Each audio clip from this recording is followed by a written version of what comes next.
రాష్ట్రంలో మీరు చెప్పింది 93 లక్షల బీపీఎల్ కుటుంబాల్లో ప్రతి ఒక్కరికి 5 లక్షల విలువైన జీవిత బీమా పాలసీ ప్రభుత్వ ప్రీమియం కవర్ చేస్తుందని చెప్పారు.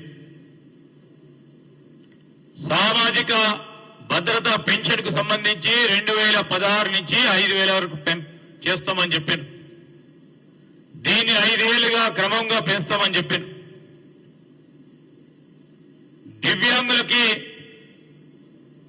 6,016 వరకు పెంచుతామని చెప్పారు. ఆరోగ్య బీమా కవరేజ్ కూడా పెంచుతామని చెప్పారు. ప్రభుత్వం ఏర్పడిన 6 నుంచి 7 నెలల తర్వాత ప్రభుత్వం ఏర్పడ్డ తర్వాత పాత్రికేయ మిత్రులు యావత్ తెలంగాణ ప్రజలందరినీ కూడా కోరుతా ఉన్నా, వారు మేనిఫెస్టోలో చెప్పింది ప్రభుత్వం ఏర్పడ్డ తర్వాత 6 నుంచి 7 నెలల తర్వాత బీఆర్ఎస్ హామీలు కార్యరూపం దాలుస్తాయని చెప్పారు. 2018లో ఇంతకుముందు చెప్పినట్టు మేనిఫెస్టోలో పొందుపరిచిన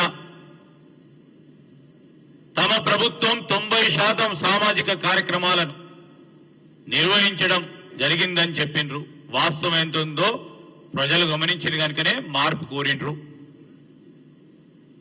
మీరు చెప్పిండ్రు 2023 మేనిఫెస్టోలో రెసిడెన్షియల్ జూనియర్ కాలేజీలన్నింటిని కూడా డిగ్రీ కళాశాలలుగా మారుస్తామని. ఈరోజు మేము చెప్తా ఉన్నాం, తెలంగాణకి 6 నుంచి 7 లక్షల కోట్ల రూపాయలు అప్పులో ముంచి ప్రభుత్వాన్ని దివాలా తీసేలా బీఆర్ఎస్ ప్రజల సంబంధించిన అనేక సమస్యలను చెత్తబుట్టలో విసిరేసిన ఆ ప్రభుత్వం ప్రజలకు సంబంధించిన వారి సమస్యలన్నిటిని కూడా చెత్తబుట్టల విసిరేసిన తిరిగి ప్రజలు వారిని చెత్తబుట్టలో